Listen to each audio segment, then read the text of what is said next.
has a long tradition and relationship with our Navy, with our Marines, and we have hundreds of thousands of veterans, active duty, and retired military who are in San Diego. And Donald Trump does not represent the best interests of our military or our veterans. And here to speak to that is the Honorable former Assembly member and Marine Corps veteran, Nathan Fletcher. Hey, thank you, Francine. Isn't it wonderful to see all the kids out here participating in democracy and learning? You gonna vote? You old enough to vote? Are you 18? No, almost 18. You know, every election is a choice. And in every election, you have to make that choice. And normally, you're just making that choice between someone of one party and someone of another party. But the reality is with someone as divisive, as extreme as Donald Trump, in this election, you're deciding between someone that so many of us believe is unfit, is unstable, and is simply unqualified to be the President of the United States. And he's tapping into an anger.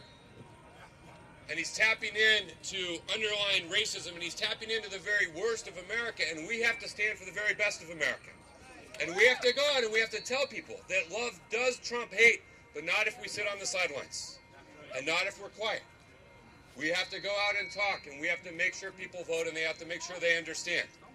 Today, Donald Trump is coming here to San Diego, and I've been told he's going to announce his Veterans Advisory Council.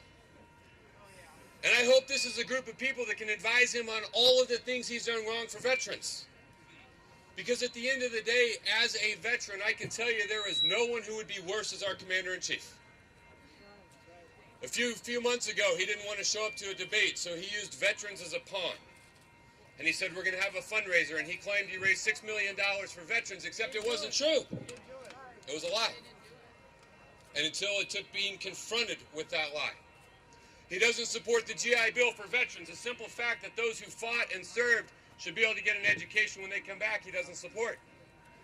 He said he wants to privatize the VA. He wants to make sure that those who gave the ultimate sacrifice, who gave so much, who have been through so much, are not afforded the health care that they need when they come back.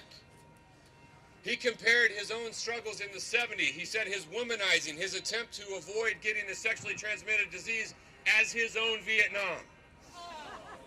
Those were his words. A man who brags about his physical stamina, who had multiple deferments to avoid his service, and then said his own Vietnam was his efforts to not get a sexually transmitted disease.